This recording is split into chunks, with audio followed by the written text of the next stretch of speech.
Yo, what is up YouTube, man? Today I'm going to be showing you guys how to make the best power forward two-way inside-out score on NBA 2K22 current gen. Real quick, if you guys are new, if you want to drop me a like and subscribe, of course I would appreciate it a ton. It helps me out a ton.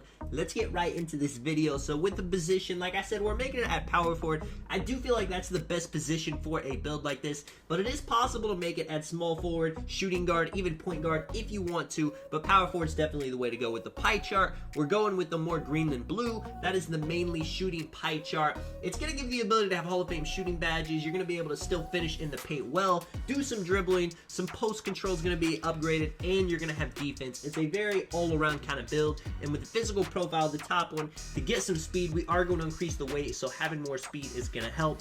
Now, the rules to get the name on this build. So with the defense, you can upgrade pretty much everything except perimeter defense too high. You see, if you put the perimeter defense above a 55, it's going to end up changing the name to a multi-position defender rather than a two-way inside-out scorer. So if that's the name you're looking for, you can do that. If not, just keep it at a 55. It's not going to affect too much, you know. You're still going to be able to get the clamps badge on, and you know, a 55 to a low 60s is not the world of difference. With the offensive and defensive rebound stats, you can kind of finesse them in a way to get more badges. You see, I'm just going to go ahead and max defensive rebound. I have my offensive rebound just up to get the 8th defensive badge. If you feel like you need offensive rebound on your build, though, you can take something down like free throw or post fade to put it up. With the playmaking, ball handle, and post control, you want both those max. And then I did want 10 playmaking badges, so I just went up enough on my pass accuracy to get the 10th playmaking badge. You still can get bullet passer on this build, you know, bailout, so the pass accuracy is not going to be an issue. Not like something on next gen where if you don't have pass accuracy, you can't get it at all. With the shooting badges, so you can upgrade the 3-point to the max, but the mid-range has to be one below it, so keep it at the 72.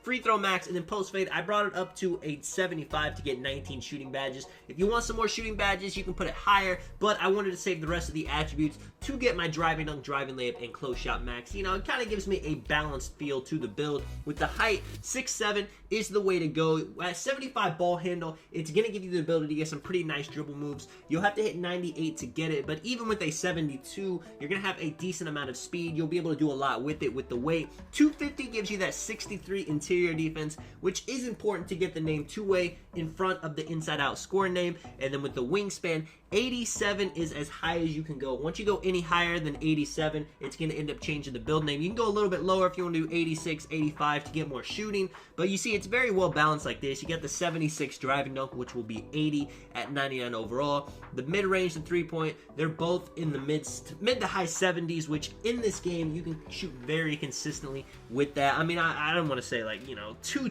easily, but if you've played 2K before, then you know you can hit with those ratings. And then you see, man, we get the name two-way inside-out scorer. You know, comparing you to people like Harrison Barnes, Tobias Harris, you know, taller dudes that they're not the greatest ball handlers in the world, but they do score in a multitude of ways. Just taking a look at the build, remember, everything gets a +4. With the physicals, they're going to get a +8 with gym rat, so your speed is going to be an 85. You know, you're going to have an 80 acceleration. The vertical is even going to be an 80. It's a very well-rounded build for somebody that maybe you don't have a specific niche you play. Maybe you don't want to play as a tiny point guard. Maybe you don't want to play as a lock. Maybe you don't always want to play as a big. If you hop on this, it doesn't matter if you're playing 2s, 3s, rec, Pro-Am, you know, you can hop on and do different things. You can get a different feel of the game. Sometimes you can spot up. You can even handle the ball. You can play as a center. You can play with another center. It gives you a lot of options. With the shooting badges, stuff like Sniper, Hot Zone Hunter, those are the most important badges in the game for any build. Shooting, Corner Specialist, Catch and Shoot, Blinders, that's just going to help you if you're doing some catch and shoot things. If you're not playing as a spot up, you can take those off, put it on other badges that are going to help you shoot off the dribble. With the playmaking badges, you don't get a ton, but you can put on Quick First Step Gold. You know, if you want to put on Hyperdrive and Quick Chain, maybe you're playing the ones court, you don't need badges like Bailout, Bullet Passer, and Unpluckable. But if you're playing with a teammate, I do recommend to throw those on. At least bronze. Having them on bronze compared to nothing is a world of difference. And if you're playing something like Rec, having downhill break starter glue hands are going to help you in that regard. And then with the defensive badges, you have a, you know, you can do a little bit with that, not a ton, but Rim Protector and Chase Down Artist are huge. if somebody ever beats you, it will give you very nice animations chasing them down. And then having clamps on silver is going to give you a decent amount of stop animations. And then something like Hustler on bronze is fine. You don't want to go too crazy on high, gold badges on this build because you just don't have that much to work with. But having a little bit of everything on bronze, on silver is going to make you nice defensively in the paint, man. Let me know what you guys think of the build. This is Tonic. I will catch you guys in the next one. I'm out. Peace.